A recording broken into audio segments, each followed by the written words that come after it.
Hornets loss. You said we gave them one. I gave them one. You corrected yourself. We got to get that back. Was this straight up a revenge game for you? I mean, I wouldn't necessarily say a revenge game.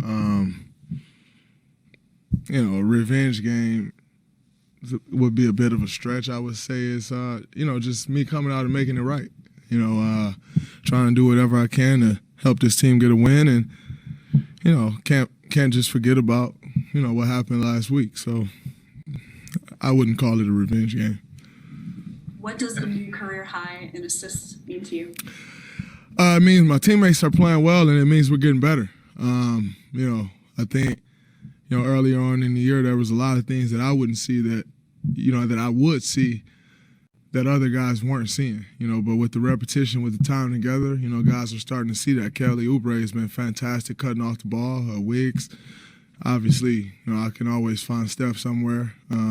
Wise coming and putting that pressure on the rim. So it just means my teammates are playing well. This is the first time you guys have won 3 in a row. Do you feel like you're kind of generating a little wave of momentum? Definitely. You can feel the confidence growing. You can feel, when we step out there on the floor, you just feel better about it. Going into the game, everybody's better, understanding the game plan better and executing the game plan better. So, I definitely think we're starting to build some momentum. We got to continue to do that. You said that. James Hill with Black News Channel. Would you say you guys are gelling right now? I think we got a long ways to go and a lot of room for growth. Like I said before, I just think we're starting to figure it out. We're starting to learn how to play off of each other, play to the next guy's strengths.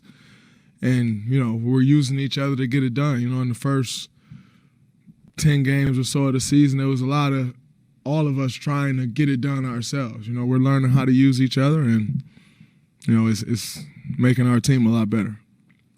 Hi, Draymond. It's Annie McCauley from AP. Sorry, my camera's not working today. Oh, good. Hello. Hi, Draymond. How much fun was that early with connecting with Kelly on those dunks, and how much did that sort of get you in a nice rhythm dishing off there? It got me in a great rhythm, and it was very fun. Cause I've been telling Kelly, hey, man, if you cut, I'll find you. Your guys step up. If you cut, I'll find you. And he's figuring it out, and he's not, like I said, he's not just cutting. They're timely cuts. They're at the, he's cutting at the right moment. He's reading the game. And so, I obviously I had a great game passing the ball, but, a lot of that was, is due to Kelly putting the pressure on the rim that he was putting on the rim. You said before that it was your time at Michigan that you kind of learned the value of setting screens. Was it who taught you just the value of being a good passer, or what assisting can open up to? Michigan State. I think I've always been a pretty good passer. And my uncle, he didn't necessarily teach me how to pass. He taught me how to read the game of basketball, and my Uncle Benny, I think, when it comes to teaching kids how to play and teaching them, how to see the floor and help side defense, like, it goes back to my upbringing and my uncle actually taking the time and teaching us the game. A lot of coaches, they, as kids, they take the ball, they roll the balls out and say, hey, let's go play, and you don't necessarily learn the game. We would go 2-3 weeks of practice and really not scrimmage. It's more so drills and help side defense and back screen, back cuts, and, different stuff like that. So I got to give a lot of credit to my Uncle Benny. He really just taught me how to read the floor and how to understand the game of basketball and take what the defense is giving you. Kind of my follow-up on that is passing something that you can learn, or is it just a skill that you kind of develop over time? I think you can definitely learn how to pass. I've seen guys do it. Klay Thompson couldn't throw a pocket pass when I first got here, and in my opinion, he's probably the best pocket passer in the league now. So I definitely think you can learn it. The question is, do guys ever want to learn it? Because for most people, passing the ball or getting assists is not as exciting as scoring. So I'm not sure if everybody really wants to pass, but I don't know. I could be giving guys a little bit too much credit. Maybe you can't.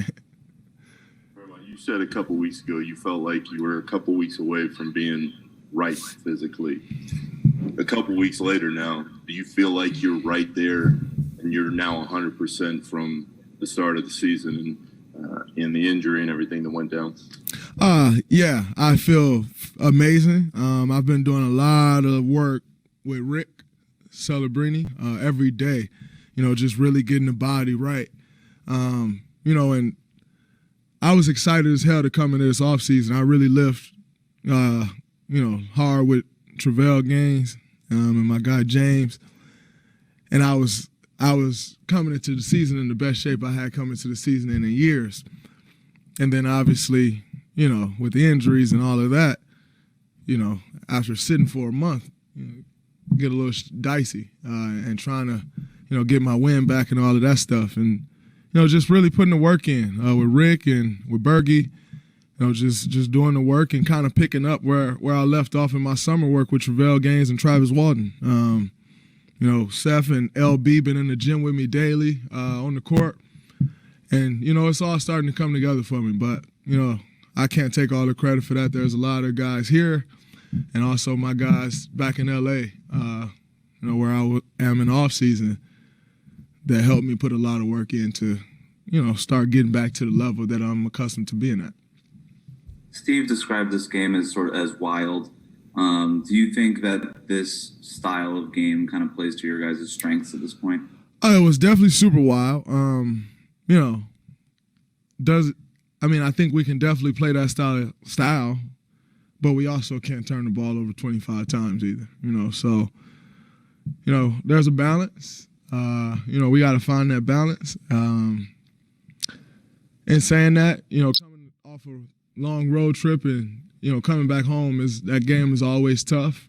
We got the win. So, not going to feel bad about getting the win. But, there are some things that we can clean up, and we know that. Steve said the locker room was quiet after this game, even though you guys won your third consecutive game. It's like nobody was happy because he said you guys could see the ways that you could play better. So what are the elements that could take a good team to a great team? Taking care of the ball, transition defense are two of the most important things in the NBA. And we didn't do either one of them well tonight. And so, I think if we can shore up those things, which we can, we've played without turning the ball over. We've played great transition defense. We can. But like I said, you can kind of see from the very beginning we were a little off. I had started with a crazy pass and a turnover, and then Steph started with a crazy turnover, and that's how it is coming back from a long road trip. Not, and saying that, we found our way. We're able to build a lead and hold on to it. So, I didn't expect to walk in there and everybody be going crazy that we won 3 in a row. But we all feel like we can get better, and we also didn't close that game out great. So, next game, keep it moving. One win, keep trying to get better. Draymond, the second unit has had some rough moments this year. What do you do to try and get those guys to where they need to be? What are the keys to those guys getting what you need, giving you what you need? I think, there are also times where they play very well this year, and especially the start of the season, they were kind of the ones that was keeping us afloat, So I think it's all about finding the right combination. Wise is in that group now a bit, so just kind of finding the right combinations and not necessarily that combination isn't great, but them getting familiar with playing with each other. Wise been back now for 2 games, 3 games or so. So they'll get more accustomed to playing with each other and they'll be better. But we got faith in that group that they'll be fine. James obviously had moments, and I think he scored 16 in about 16 minutes, but had mistakes and didn't close. Do you sense some frustration with him that it's not coming maybe as quick as he would like? Do you almost have to have a conversation with him about that? Like I said before, I think guys are in his ear enough. I don't want to talk to him about everything. Number one, he missed 10 games or something like that? 7, 8 games? 11 games? So that's a setback.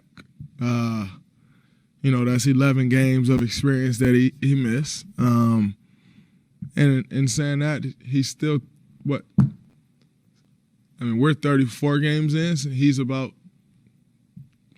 23 games in? 23 games into his rookie year. All things considered, he's playing damn good. And he'll continue to get better. Is he frustrated? I'm sure he is. This is the first time in probably his life that he didn't step on the court and just dominate everybody like he wants to dominate them. That takes some adjusting. Now, or he can keep that same mentality, and at some point that's going to come, and he will dominate everybody like he's accustomed to. So, if he get a little frustrated, it is what it is. That's kind of the nature of the game that we play. We all go through those patches where we get frustrated. I think he's playing pretty well. Draymond, can I tap into your memory a little bit? Tomorrow is the 5-year anniversary of one of the great regular season games of all time in Oklahoma City when Steph hit that shot. What do you remember from that? I know you're a lot older now. Does it feel like 5 years ago? What do you remember from that game? It definitely doesn't feel like 5 years ago. That game was crazy. I think that's the game I went ballistic, but I'm not. Yeah, I think that's the game I went ballistic. Steph daggered them boys. I felt like I had a great game, too. I think I had 1 point, like 17 assists and 16 rebounds, or 17 rebounds and 6, something like that. That was a fun game. And, I think the most important thing was Steph hitting that dagger. Is that the same game that Andre got fouled on the 3 free throws and made the 3 free throws? So much happened in that game. That was a great game. Yeah. Andre in his career 52% three-point shooting. That dude don't miss in the clutch, though. That's one thing about Dre. He do not miss when it's crunch time. I remember going to that free throw line. They like, oh, he ain't a good free throw shooter. He gonna miss. I'm like, nah, I think he gonna make all of these. Like that's just Dre. You know what I'm saying? He got that clutch gene. So that was a fun game. That's crazy. Crazy night. 5 years ago, that's wild, right? Man, unbelievable. Time flies. Enjoy life, man. Time flies.